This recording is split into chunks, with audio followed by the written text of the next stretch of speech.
I want to take a few minutes and talk about Objective 4.7.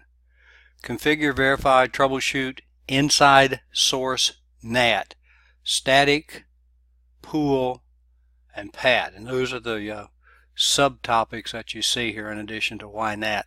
After we do this portion of it, I'll do a demo separately where we'll configure each of the things that we talk about. So with that, network address translation, or NAT, which can also be called PAT, port address translation. Difference between NAT and PAT is basically how many public addresses that we have. In PAT, we're going to use our one address like we would have at home, and in actual NAT, we're going to use multiple addresses.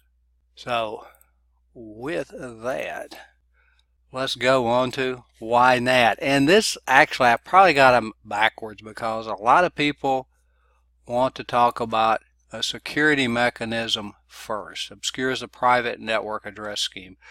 What this does is protect our internal IP address scheme, because TCP, inside, global, we have a lot of terms here that drive a lot of people, me included, kind of nutty. But basically anything that's an inside address is us. So inside equals us. Those are addresses that we have control over. Outside is the other guy. We have no control over any of that at all. So we have the inside local, which is our private IP address, private IP, and we have the inside global. Inside global is the public IP, and then we have the outside global, which is going to be the public IP of the other guy, and the outside local, which is going to be the private IP address of the other guy. So what this is showing here is the protocol is TCP. We're going somewhere. The inside global address, which is the public IP address, is 172.45.23.2 with a port number of 1033. The inside local, our private IP address, remember inside is us, outside is them, is 192.168.1.2 with a 1033 port number on it. What happens when this private IP address gets to the let me get a different color here, but maybe make it, when it gets to the device here, the NAT device, it translates the 192 to a 117, the 117 being a routable address. And then the routable address goes to the internet, or in this case to the other router, the ISP router, in order to get the information that we want. When that information comes back, the translation is reversed, so that the information that was associated with a 117 address is now going to be associated with this 192.168.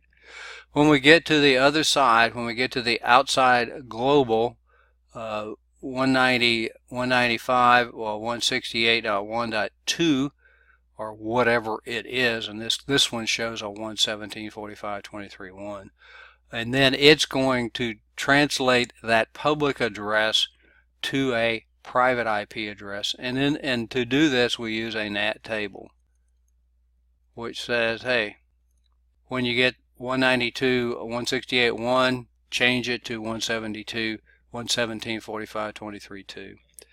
Obscures our private network address scheme, because everything that we do on the public network is an outside address that we use that doesn't tell anybody how many internal IP addresses that we're using.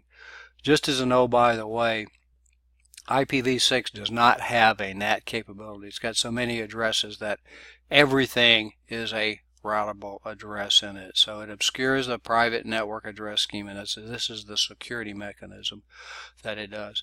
Your home router, the firewall, is predominantly effective because of a form of NAT, which we will call PAT. Since you and I, at least I only get one IP address, you may have more, but we use a single IP address and multiple ports, because we have port numbers here.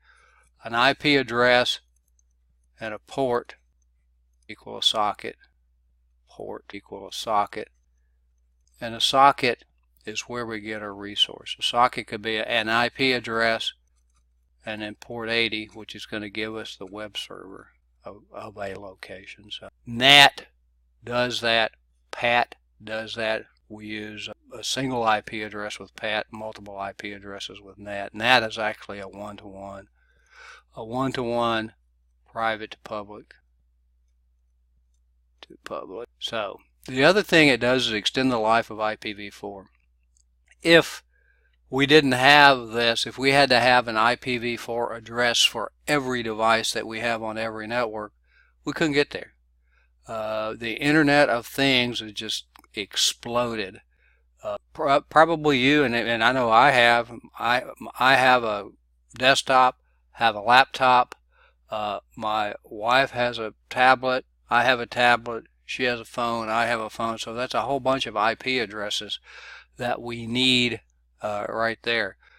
But since we use private IP addresses internally, which can be used by anybody, if you remember the IPv4 private range is 192, was the class C one. We use a 192 address internally, and then it gets translated to a public IP address, a single public IP address to go onto the internet.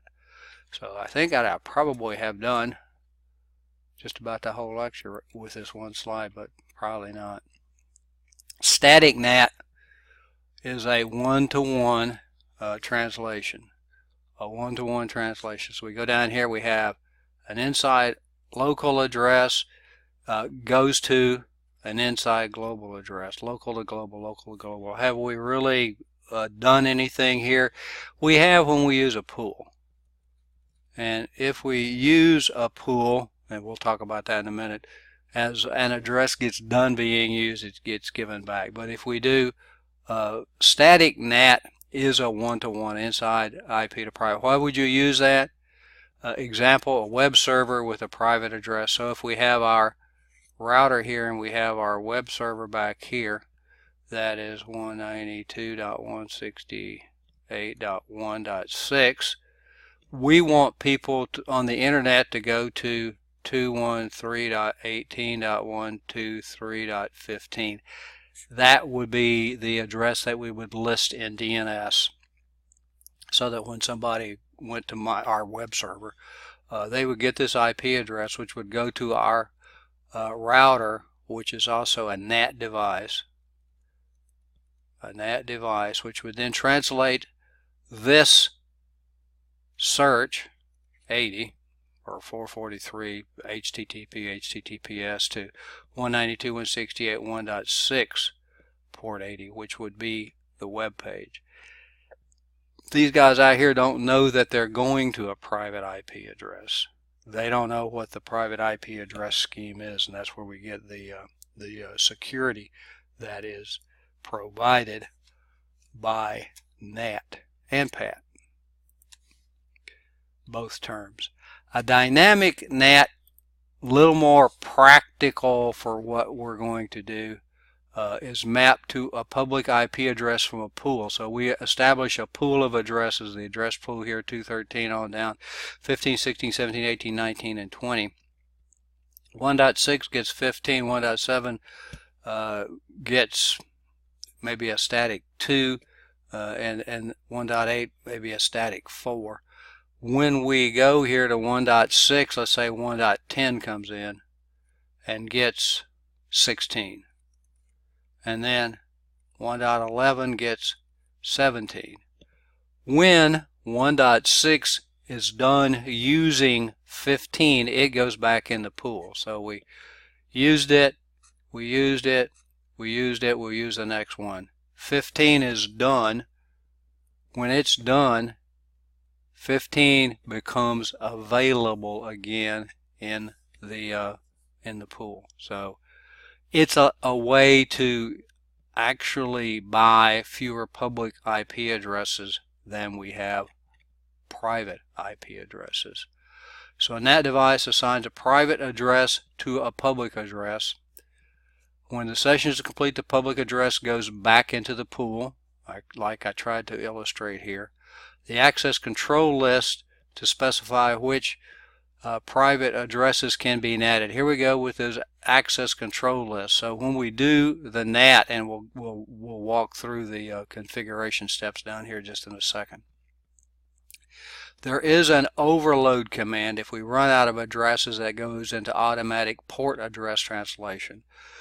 We really hadn't talked about port address translation, but we have a whole lot more ports than we have IP addresses. We have 65,535 port addresses. So what we can do is to use a port translation from a single IP address to get from one location to the other. So the source IP would be changed to from 192.168.3.1.2.3.4. If my public address was 195.196.16.12.1, then the 3.1 might get this address with let's say 3500 port number as the source IP, not as the destination IP. The destination is going to be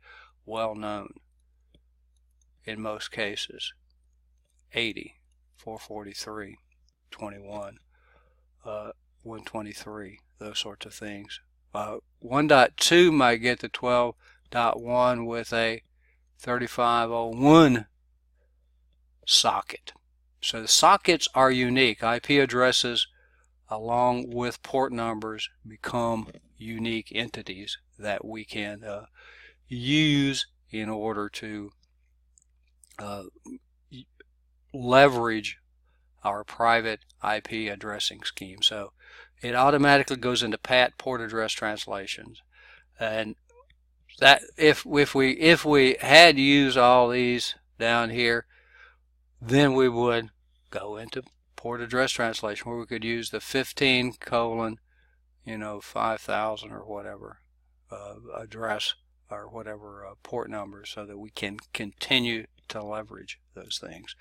To do the configurations, we do an IP NAT pool, and the NAT pool 172.80 to 95, and then we have the net mask, and then we do IP source list 1, and source list 1 is going to be our access control list, which is here is access control. Access list 1 permit to 10.10.10.0, 0.0.0 to 255, which is saying to allow the entire 10.10.10 network to be NATed. So IP NAT inside source list 1 with pool NAT pool 1, and here we have IP NAT pool 1, which is going to be the name of it, and this is the range of addresses that's in that pool.